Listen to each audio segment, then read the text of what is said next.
We've got over 500 vehicle tests on this channel, and almost all of them have headlight tests, so if you want to see how the lights on your vehicle work, this is the right place to be. This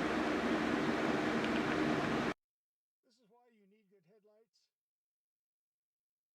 Why else would have a Mercedes with good brakes? So you don't ram this around 60 miles per hour. The Mercedes, that car you loaned me, has a few dents in it from a little accident I had. Yeah, that's what they want to hear. But fortunately, that didn't happen. Sorry, I can only do that when I'm online. What? Now the car's talking back to me. Cancel. Mercedes sent us a CLA250 to drive, and we did a full week road test on this. Posted on YouTube already, but for this video, headlight test and night drive only. If you want to see the full road test, we'll have a link for that coming up at the end of this video, so you're not missing anything. Alright, to start off, when you get out of your Mercedes-Benz and open the door, you have the Mercedes emblem lighting up on the pavement, so you won't forget what you're driving. And when you get in, you have the Mercedes-Benz logo on the rocker panels, so you won't forget what you're driving.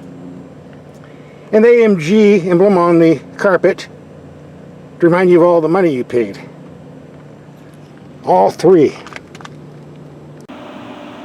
So here are the headlights from the front. Got the low beams on, only one bulb running. That one in the middle is not. Or should I say the one on the left. And the taillights from the rear.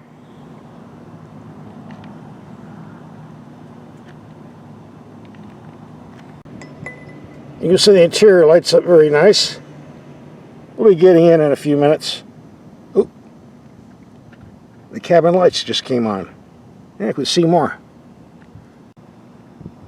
And I reached inside the cabin to turn on the emergency lights. Here's what they look like. Pardon the glare, but it's kind of cold out here. Blinkers on the mirror. Pretty bright on the front. Alright, turn the headlights off. Now we're talking. Definitely see those. Same in the rear. The info screen's not very big, but big enough for me. Here's what the camera system looks like. Not only a rear camera, but a camera for the front. As you can see. But why you need a camera in the front is beyond me. Yeah, the 360-degree camera. That's what we want for our money. And your choice of gauge clusters. This is the standard classic. You can also turn on the head-up display or turn it off. Right now I have it turned off. Don't need those things. They kind of bother me. It's there if you want it though. If you don't like the classic gauge, you have the sport gauge. It's cool when you're racing around corners, as we'll do later on tonight. Or the understated gauge cluster. Or you might have navigation, but I don't know why you'd want it there when you also have it over here. The joke I always say is one for the right eye, one for the left eye. I don't like auto-dimming mirrors in city traffic. Driving blacked out glass isn't very safe in my book, but there doesn't seem to be a way to turn this off. So I guess we're stuck with the auto-dimming mirror. Now let's look at the headlights. That's what we're here for. Low beam setting. Very bright, very wide, but a bit on the low side for me. Not much to see above the line either. High beam.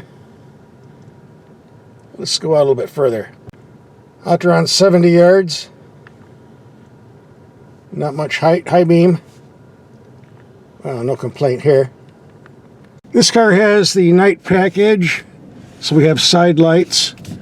So you're turning in parking lots, you don't run over the winos. I think this was part of the $3,200 package. Got to pay extra for it, like everything else on a Benz. If you're driving on the highway, it takes around 170 feet to stop a car. This is 450 feet with the high beams on, so definitely more than adequate power. Now go to low beam. Just barely reaches out to the curb.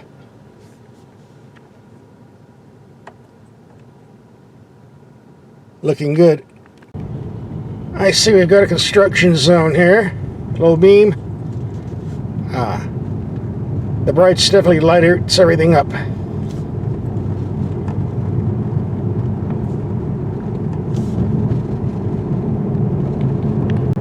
These headlights are definitely adequate for city driving. Now we need to take it out in the country where it's really dark. We got lots of curves and corners. We'll do that right now. Alright, out here in the sticks, got the low beams on. Let's light up something, get the highs. There we go.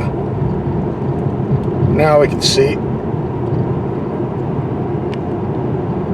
A lot of wildlife and small critters out here. I don't want to hit one, especially a skunk. That can definitely ruin your day or night. Yeah, the high beams are definitely reaching out, no doubt about that. Low beam, high beam. And here we go. Low beam, high beam. That's about almost a mile. And I really like this sporty gauge I pulled up with the bright red. It looks cool. This is why you need good headlights. It might help to have a Mercedes with good brakes, so you don't ram this around 60 miles per hour.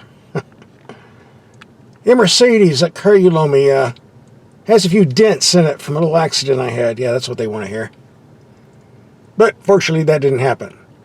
Sorry, I can only do that when I'm online. What? Now the car's talking back to me. Cancel.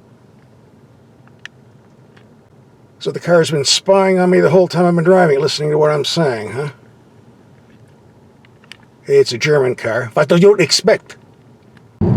These lights are doing better in corners than anticipated. Of course, you have the side marker lights that help illuminate on the side of the car. But for most of our driving, I'm going to put on the high beams. Like I said, there's a lot of wildlife out here, and I don't want to hit it.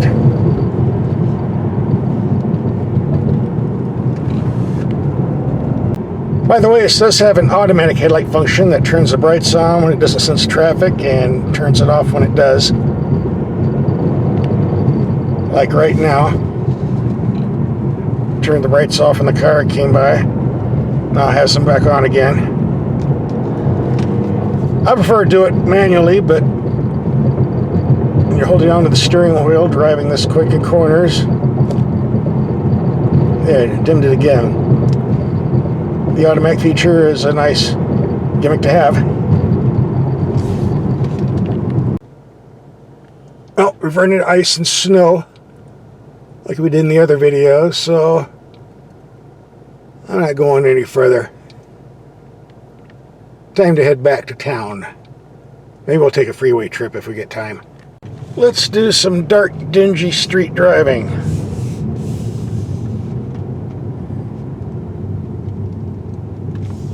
Lights up pretty good.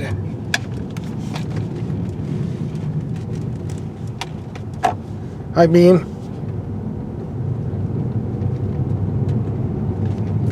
Overall, these are pretty nice headlights. I don't see any issues.